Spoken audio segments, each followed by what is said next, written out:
irmãos, hoje é domingo, dia 19 de julho de 2020. Que a graça do Senhor esteja com todos vocês. A nossa mensagem de hoje, ela tem como base o texto que se encontra no primeiro livro de Samuel, capítulo 16, versículos 1 a 23. E desde já eu vou dizer para você que para esse vídeo não ficar muito longo, nós vamos fazer assim. Hoje eu quero falar a respeito dos pontos principais desta mensagem e na nossa devocional da próxima quarta-feira fazer algumas aplicações com base nela. Está bem? Então vamos para o nosso texto. Disse o Senhor a Samuel: até quando terás pena de Saul, havendo-o eu rejeitado, para que não reine sobre Israel? Enche um chifre de azeite e vem. Enviar-te-ei a Jessé o belenita, porque dentre os seus filhos me provide um rei. Disse Samuel: como irei eu? Pois Saul o saberá e me matará. Então disse o Senhor: toma contigo um novilho e dize: vem para sacrificar ao Senhor. Convidarás Jessé para o sacrifício, e eu te mostrarei o que hás de fazer, e ungir-me-ás a quem eu te designar. Fez, pois, Samuel o que dissera o Senhor e veio a Belém. Saíram-lhe ao encontro os anciãos da cidade, tremendo, e perguntaram: é de paz a tua vinda? Respondeu ele: é de paz. Vem sacrificar ao Senhor. Santificai-vos e vinde comigo ao sacrifício. Santificou ele a Jessé e aos seus filhos e os convidou para o sacrifício. Sucedeu que, entrando eles, viu a Eliabe e disse consigo: certamente está perante o Senhor o seu ungido. Porém o Senhor disse a Samuel: não atentes para a sua aparência, nem para a sua altura, porque eu rejeitei. Porque o Senhor não vê como vê o homem. O homem vê o exterior, porém o Senhor o coração. Então chamou Jessé a Abinadab e o fez passar diante de Samuel, o qual disse: nem a este escolheu o Senhor. Então Jessé fez passar a Samá, porém Samuel disse: tampouco a este escolheu o Senhor. Assim fez passar Jessé os seus 7 filhos diante de Samuel, porém Samuel disse a Jessé: o Senhor não escolheu estes. Perguntou Samuel a Jessé: acabaram-se os teus filhos? Ele respondeu: ainda falta o mais moço, que está apacentando as ovelhas. Disse, pois, Samuel a Jessé: manda chamá-lo, pois não nos assentaremos à mesa sem que ele venha. Então mandou chamá-lo e fê-lo entrar. Era ele ruivo, de belos olhos e boa aparência. Disse o Senhor: levanta-te e unge-o, pois este é ele. Tomou Samuel o chifre do azeite e o ungiu no meio de seus irmãos. E daquele dia em diante, o Espírito do Senhor se apossou de Davi. Então Samuel se levantou e foi para Ramá. De acordo com o mandado do Senhor, o profeta Samuel estava na cidadezinha de Belém para ungir a um novo rei sobre o povo de Israel. Porque Saul, o primeiro rei, havia desagradado profundamente a Deus pela sua vida de desobediência. Então o Senhor foi na casa de um homem chamado Jessé, habitante da cidade de Belém, porque Deus havia dito para ele que entre os filhos de Jessé estava o seu escolhido. Homem que mais tarde, no livro de Atos, Davi, seria chamado homem segundo o coração de Deus, que faria toda a sua vontade. Então, quando Samuel estava na casa de Jessé, Jessé começou a fazer passar diante dele cada um dos seus filhos para ver quem é que Deus havia escolhido para ser o novo rei. E diz a palavra de Deus, meus irmãos, que quando os filhos de Jessé começaram a passar diante de Samuel, o primeiro deles foi um homem chamado Eliabe, que pelo texto bíblico nós podemos entender que era um homem alto, de boa aparência. E quando aquele homem estava passando diante de Samuel, ele pensou: certamente este que é o ungido do Senhor. Mas, diz a Bíblia, o Senhor falou com o coração de Samuel, dizendo assim: não atentes para a sua aparência, nem para a sua altura, porque o rejeitei. Porque o Senhor não vê como vê o homem.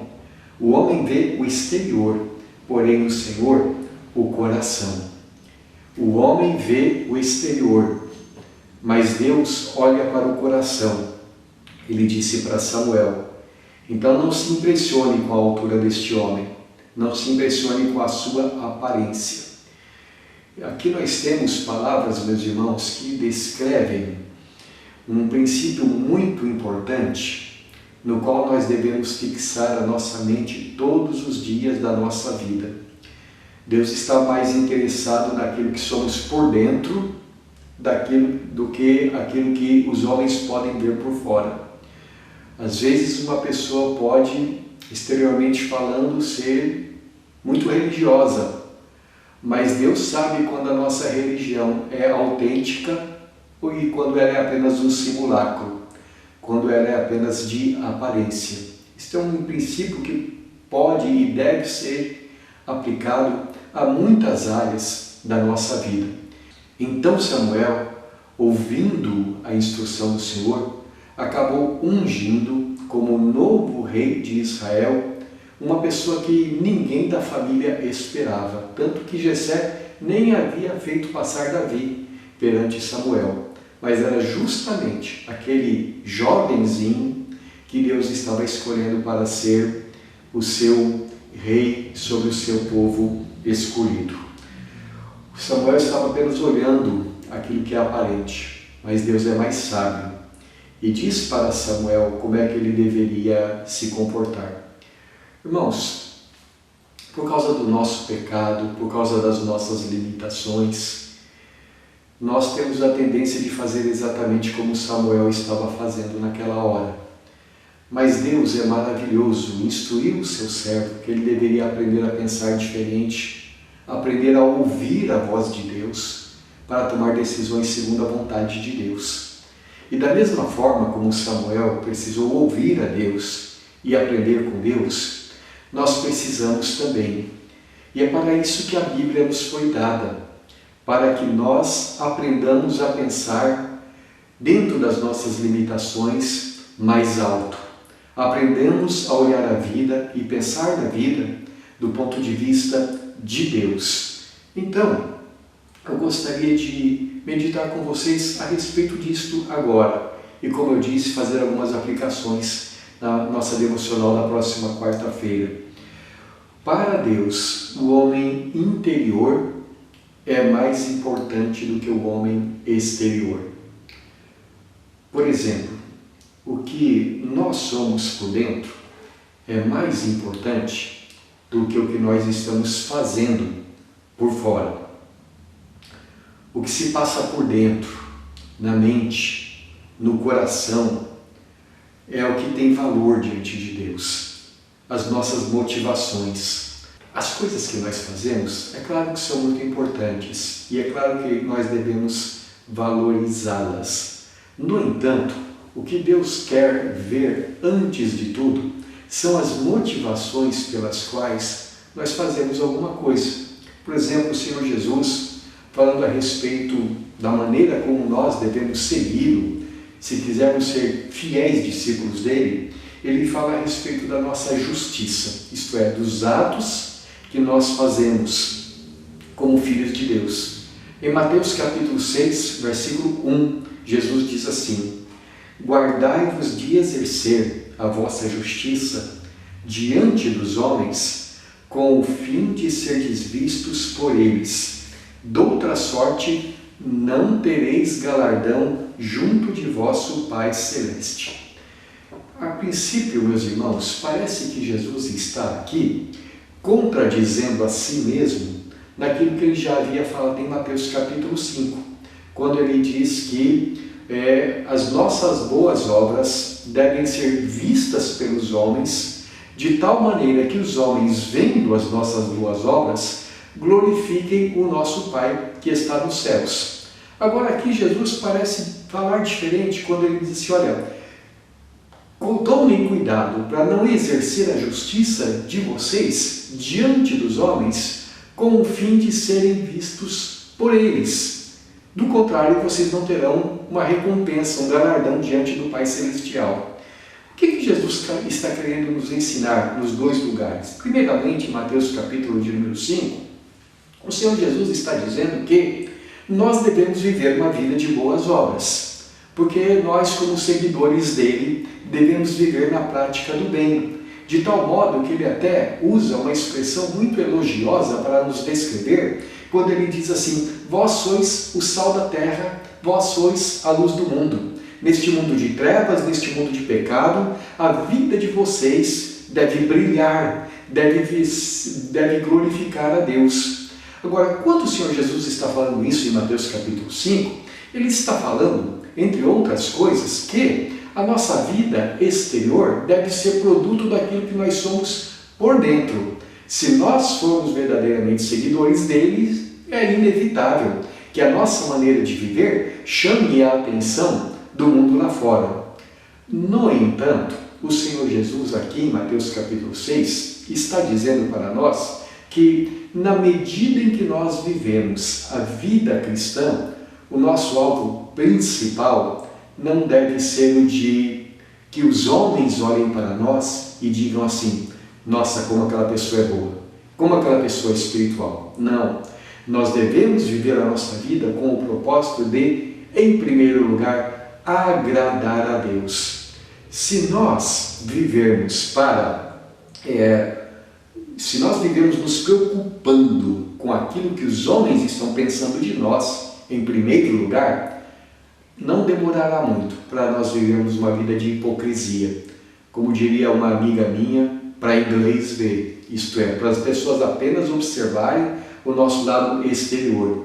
Não, a nossa motivação, acima de tudo, deve ser a motivação de agradar a Deus. E às vezes, na medida em que nós procuramos agradar a Deus, seres humanos não vão gostar muito daquilo que estamos fazendo, ou não vão entender bem aquilo que nós estamos fazendo, mas o nosso propósito não é o de agradar em primeiro lugar a seres humanos, é agradar ao Senhor Jesus. Então, primeira coisa que nós queremos destacar é que a nossa vida interior é mais importante do que a vida de aparências exteriores.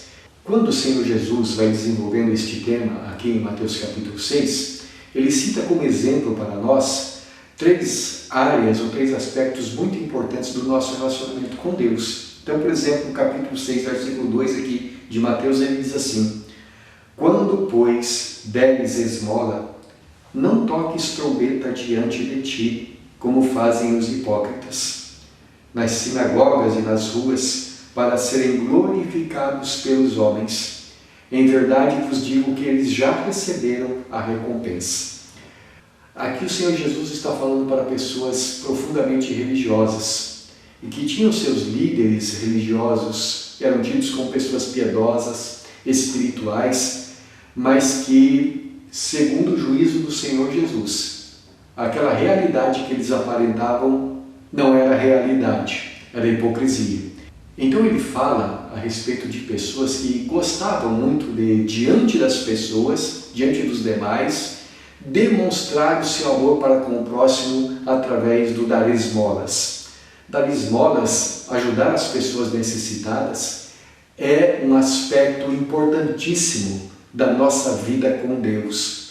Nós não podemos ver uma pessoa passando necessidades e fechar o coração para com ela.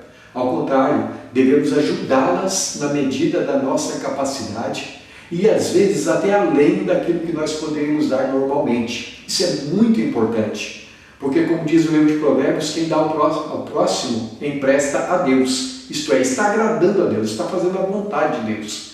O que ocorre é que havia muita gente, aos olhos de Jesus, que gostava de dar esmolas para que as outras pessoas vissem a sua filantropia e assim elogiassem aquelas pessoas.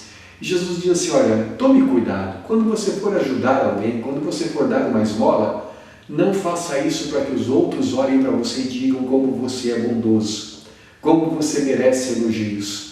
Se você fizer isso, você não terá galardão diante do Pai Celestial. Depois Jesus aplica o mesmo princípio na nossa vida de oração. Versículo 5 de Mateus capítulo 6, ele diz assim: e quando orardes, não sereis como os hipócritas, porque gostam de orar em pé nas sinagogas e nos cantos das praças, para serem vistos dos homens. Em verdade vos digo que eles já receberam a recompensa. Em Mateus capítulo 6, versículos 16, Jesus diz assim: quando jejuardes, não mostreis contristados como os hipócritas, porque desfiguram o rosto com o fim de parecer aos homens que jejuam. Em verdade vos digo que eles já receberam a recompensa.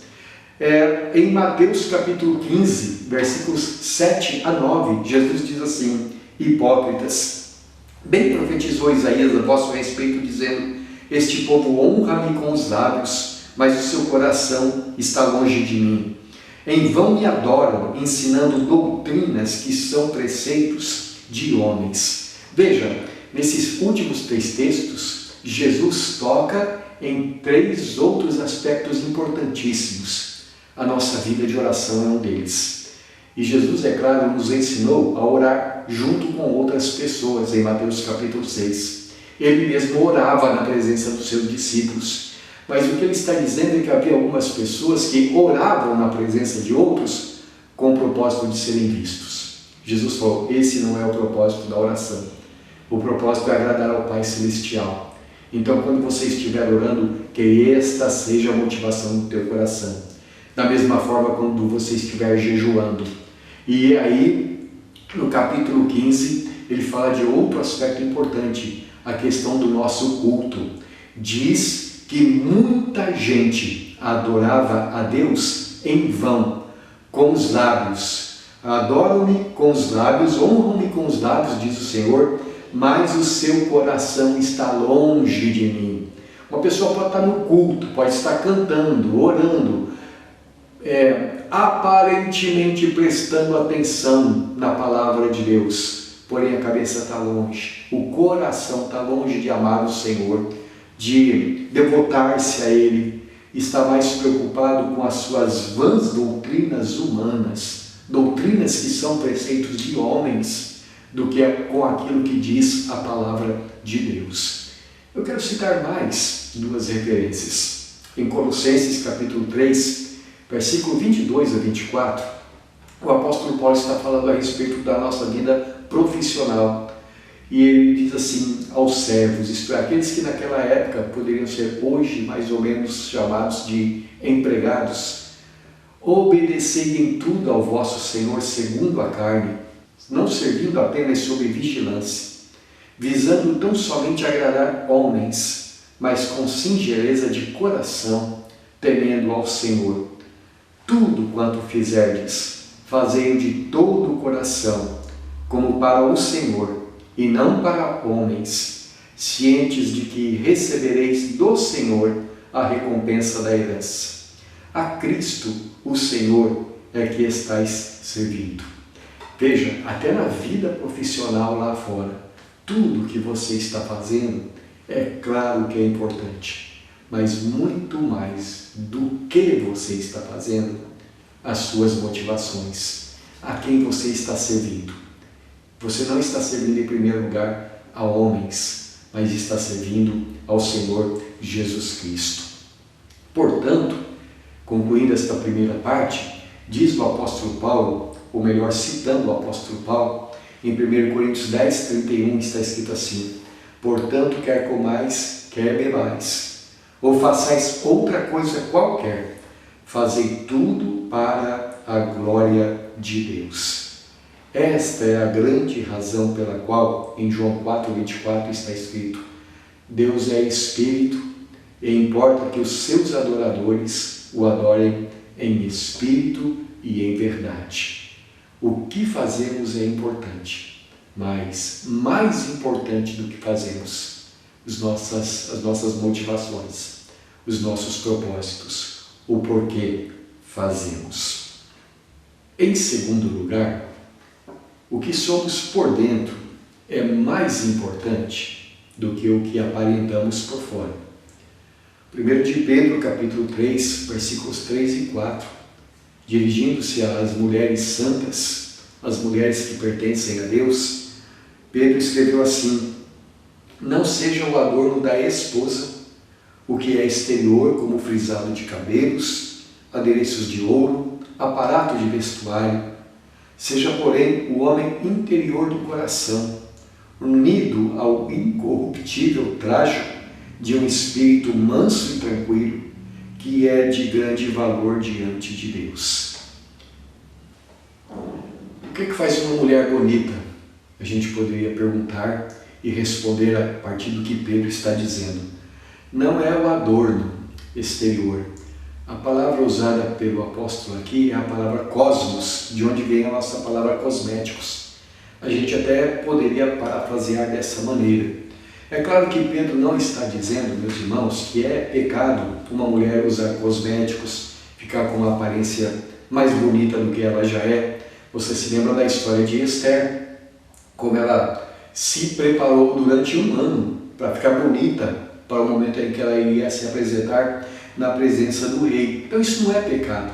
Mas o que o apóstolo Pedro está nos ensinando aqui é que o principal na vida de uma pessoa não é um vestido bonito, não é um cabelo todo trabalhado, não, é aquilo que vai no coração, é o espírito da pessoa, o homem interior, como ele chama aqui, um espírito manso, isto é, humilde, sereno, um espírito tranquilo na presença de Deus. A imagem que me vem à mente, por exemplo, é a imagem de Maria, a mãe de Jesus, quando a palavra de Deus diz que tudo que estava acontecendo na sua vida, ela ia guardando e meditando no seu coração com tranquilidade. É isso que é bonito na vida de uma mulher. E é claro, meus irmãos, que isso também é o que é bonito na vida de um homem, no sentido de que, se você pensar numa pessoa mansa e tranquila, qual é a pessoa mais mansa e tranquila que você consegue pensar? Qual foi o homem mais manso e tranquilo de coração que já botou os pés na face da terra? O Senhor Jesus. E nós não precisamos nos preocupar nem um pouquinho com a sua aparência exterior, não é mesmo? Há discussões aí a respeito de qual seria a sua altura, o comprimento dos cabelos dele, a cor da sua pele. Tem gente que defende que Jesus era negro, tem gente que defende que Jesus era branco. A Bíblia fala alguma coisa a respeito disso? Tem importância isso? O que importa é o nosso homem interior. Não importa a cor da sua pele, não importa se as suas vestes são caras ou humildes, não importa se o seu cabelo é castanho ou preto ou loiro, o que importa é o que você é por dentro. Então o apóstolo Pedro diz que isso é que a mulher deve valorizar, e é claro que o homem também. Em terceiro lugar, eu gostaria de dizer que aquilo que nós somos por dentro é mais importante do que aquilo que nós possuímos, do que aquilo que nós temos. Jeremias 9, versículos 23 e 24 diz assim: assim diz o Senhor, não se glorie o sábio na sua sabedoria, nem o forte na sua força, nem o rico nas suas riquezas. Mas o que se gloriar, glorie-se nisto, em me conhecer e saber que eu sou o Senhor, e faço misericórdia, juízo e justiça na terra, porque destas coisas me agrado, diz o Senhor. Sabedoria aqui, meus irmãos, significa capacidade intelectual, conhecimento, inteligência, agudeza de mente. Não é tanto aquela sabedoria no sentido de ter a capacidade de tomar decisões corretas, porque o homem sábio, segundo a Bíblia, ele teme ao Senhor. Mas aqui Deus está falando sobre um tipo de sabedoria que a pessoa pode ter e não conhecer a Deus. O que é força? É capacidade física, é beleza física, é poder de influência.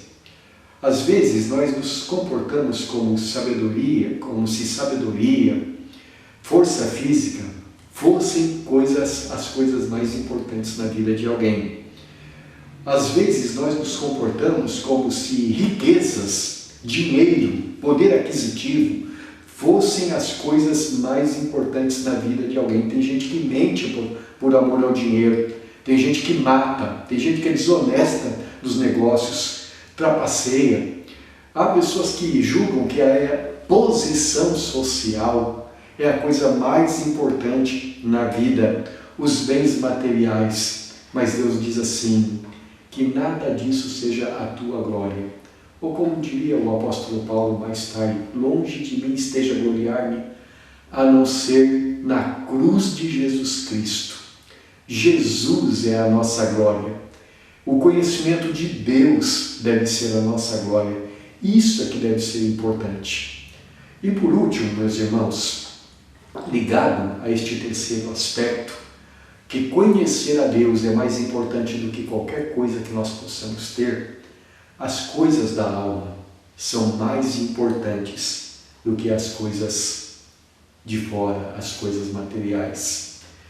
Marcos capítulo 8, versículo 36, Jesus diz assim, que aproveita ao homem ganhar o mundo inteiro e perder a sua alma. Nossa alma, a vida eterna, é tão importante, tão preciosa aos olhos de Deus, meus irmãos, que Ele enviou Jesus ao mundo para ser o nosso Salvador. Porque Deus amou o mundo de tal maneira que deu seu Filho unigênito, para que todo aquele que nele crer não pereça, mas tenha a vida eterna. Agora, lembrando o que é perecer, em Mateus capítulo 10, versículo 28, Jesus diz assim, não temais os que matam o corpo e não podem matar a alma. Temei antes aquele que pode fazer perecer no inferno tanto a alma como o corpo. Perecer é ser lançado no inferno. Mas Deus amou tanto o mundo, o pecador, que enviou o seu Filho, para que todo o que crê em Jesus não vá para o inferno, mas tenha a vida eterna. Esses textos que nós acabamos de ler, meus irmãos, eles nos ensinam 4 coisas muito importantes, das quais não devemos nos esquecer. Primeira, o que somos por dentro é mais importante do que o que nós fazemos por fora.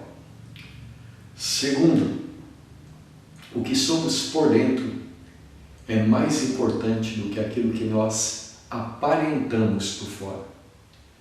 Terceiro, o que somos por dentro é mais importante do que as coisas que nós temos.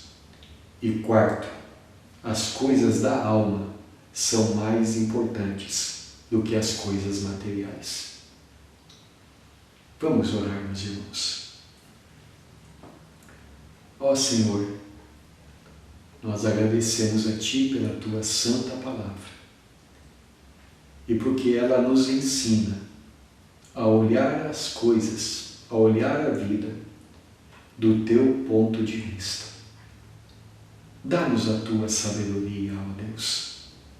Dá-nos a cada dia o conhecimento do que é realmente de valor aos Teus olhos e que nós vivamos o nosso dia a dia de acordo com estes valores do Teu reino. Oramos em nome de Jesus, nosso Salvador. Amém. Queridos irmãos, na próxima quarta-feira, nós vamos pensar em algumas aplicações práticas disto para o nosso dia a dia. Que Deus esteja com todos vocês, que a graça do Senhor Jesus, o amor de Deus, nosso Pai, e a comunhão, santa comunhão de seu Espírito, seja com todos vocês e com todo o povo do Senhor, espalhado sobre o mundo inteiro, hoje e sempre.